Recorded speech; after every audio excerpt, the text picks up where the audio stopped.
You know, buying used guns or secondhand guns can be iffy, and you really need to be able to check these out. But, you know, really overall, I have had a lot of success buying used guns.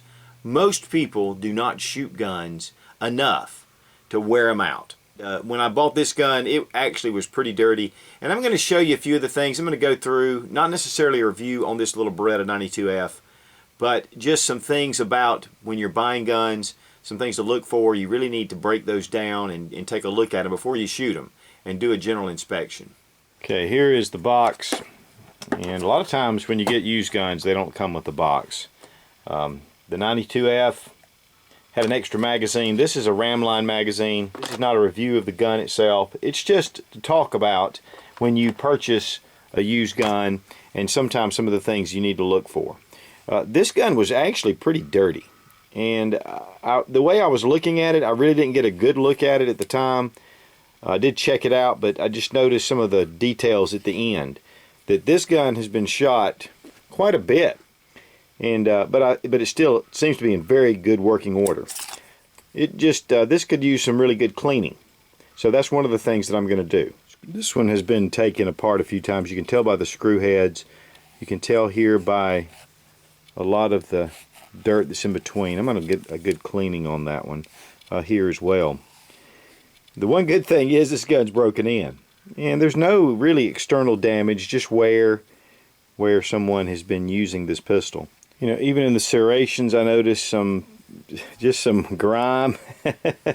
Now there is a scratch right here. They're just some surface imperfections. Looks like the sights have been manipulated. I think they've been customized. Overall, I think it just needs to be cleaned. It's not a new gun, but of course it runs a lot less, and that's one of the things about buying something that's very serviceable, that's not new. If you're a real shooter like I am, I would rather pay $100 less for something and buy a used gun, but I do like it to be nice. Now, to give you a little bit of, we're going to break it down, which Berettas are easy to break down, obviously. Look how much, I mean, this has not been touched, but it has been shot. In fact, there's quite a bit of buildup here all along this frame area, and all this needs to be cleaned up. When you even right in here, good night, that's a lot of gunk in there. So these are just places that we're going to really clean before we shoot it, and I think that's very important. Go ahead and take, when you buy a used pistol, even if you buy it at a gun shop, you need to take it and look it over for any kind of cracks or any stress points that might be there. And if I'm selling a gun, I will clean it before, because I think, you know, you have people really look at that. But really, guns are pretty tough. Unless somebody is really putting a lot of lead downrange, you should be okay. But it's always a chance. But to be honest with you, it's a chance when you buy a new gun. I mean, there are times where you have issues with new guns. Of course, we have the recoil spring, the barrel. You want to look through. I did actually. I was kind of looking at this earlier, and it's pretty dirty. Now this is not cleaning. I'm just kind of doing this to show you what we're getting out of this. I'm going to really clean this in just a little bit. Here we have some, I mean, it's actually sticky. That has to affect the performance of this gun.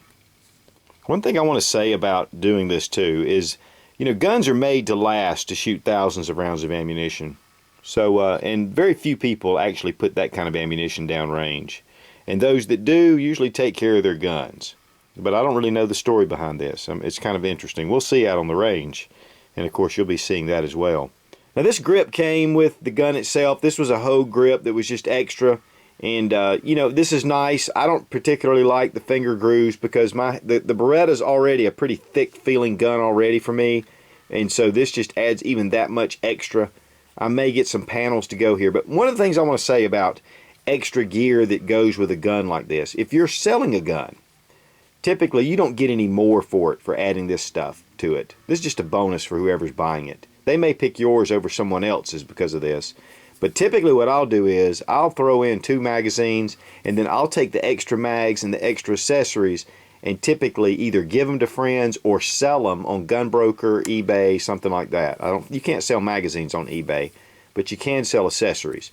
But gunbroker.com or Guns America, those are 2 good sites to be able to to sell some of the extra stuff. And what that allows you to do is to buy things that you're going to need or use, such as ammunition. One thing you want to look for too is cracks in the grips. Beretta especially, these grips tend to crack over time if you're not careful. Just that there are some stress points that can be placed on these, or if it's dropped. So you just want to take a look. Make sure you visually, just examine your pistol or rifle or whatever you're buying, and get a good look at it. Now here you see where this has been shot, and you can see there are certain stress points. The magazine's been put in a number of times. This the magazine well here is shiny. So this is an aluminum frame, and it shows some wear. The hammer, when I get down to it, I have a feeling that this is, of course, just the residue that's in here lets me know that this gun has been shot quite a few times. Now don't be impatient. Take your grips off, clean them well. That's what I'm doing here. I could clean these with them on the frame, but I'm not going to. I'm going to go ahead and remove these grips and then clean them and clean around behind them. Now typically with plastic, you can try some different solvents and different things on here. You don't want to dissolve your grips. So I will probably clean these with some warm soapy water just to get the dirt out. Okay, here are the grips after taking a toothbrush and Dawn dishwashing detergent in warm water. Got the dirt out. Now I'm going to treat these. Actually, there's still a little bit here. But I'm going to treat these with some just some gun oil, and it'll help lubricate it. But that really does the trick. Gets that dirt out. You're not going to get dirt out with the gun oil. You can see under the grips, a lot needs to be cleaned. That's why you want to go ahead and remove your grips and go ahead and just take the time to, really check your pistol out or your rifle. I really like Hop's number 9 gun solvent to get down and dirty, and it really removes everything. You're going to need to lubricate it after this, but this will really get a lot of that residue, the powder and the lead out of the action and out of the working places. Okay, I just take the Hops and just put it in these areas to kind of soak it in a little bit, and then I go ahead and take it and just start wiping all this down. And look how dirty that Q-tip has already gotten. I really should break this thing down totally, and I will afterwards. But just to give you some, this one's really an extra dirty pistol. Then I'll just start to wipe this down, get the excess off. Gunpowder and lead and just that residue, it'll foul your gun. Now sometimes you're not going to be able to you need to get into these little cracks. You need to take a little pick and work that residue out in here. And once you break it up, you can go ahead and wipe it down. Barrel, same thing. You're going to have a lot of leading right in here. It's just the nature of the barrel to have leading around it.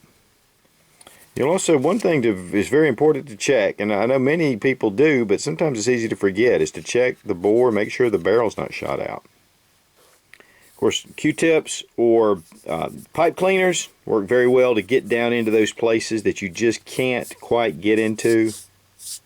There are a lot of different ways to do this. I know there's a dunk system. There are different kinds of solvents. This isn't about any particular way or method. It's just getting those places taken care of. While you're doing all the cleaning, inspect, check the different places. You may find some stress points or cracks that you need to address. I don't mind too much a dirty gun. I just like for it to be my dirt. Now I've run some oil over it. Now I'm going to put one of these rusty rags. This silicone will just impregnate the gun itself and keep it really in top shape. What a major difference from the beginning. The gun was really dirty and just really looked kind of ragged. But I cleaned up the sights. That was another thing. They had customized those sights. I cleaned that out and brightened up the front post. So looks like we're going to be ready to take this out and do some shooting. When you are shooting your gun, if you're having any issues, especially with semi-automatic obviously, and you're having some function problems, change the magazines out to see if it may be the magazine. That is your number one place where malfunctions occur, is through the magazine.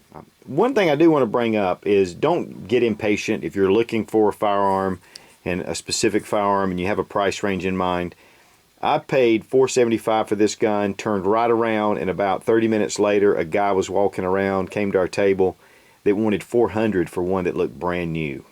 So don't be impatient. One good thing, especially if you're going to buy and sell guns, is to know a gunsmith, a competent gunsmith that you can take guns to. Most of the time, many of the things that go wrong with guns you can fix yourself. That really, it's not a big deal. There's a lot of parts dealers out there, a lot of things you can do, but you just need to be careful, and there are a few things you can do to avoid pitfalls. Now guys, when you're taking a gun to trade with a gun dealer, it's the same thing as taking a used car and trading it in on a new one. You're not really going to get a whole lot out of that gun. First off, that gun dealer can buy a new gun at wholesale and then turn around and sell it for retail. But when you have a used gun, he has to make money on that gun, and you need to put that into consideration when you're making a trade with a dealer. But to me, one of the best ways to do it is to do a private sale, because you can get pretty much what the gun's valued at and be able also to give someone else a fair deal. Now, check your local and state laws as far as purchasing handguns or rifle shotguns. Here in South Carolina, we can do private sale, and it's very easy. And of course, you need to have some identification to make sure you're in the state. But different laws are for different places, and so you need to check those out before you go and purchase a firearm. And as always, thanks for watching. Please subscribe for more fun gun reviews and sensible survival. God bless America. Long live the Republic.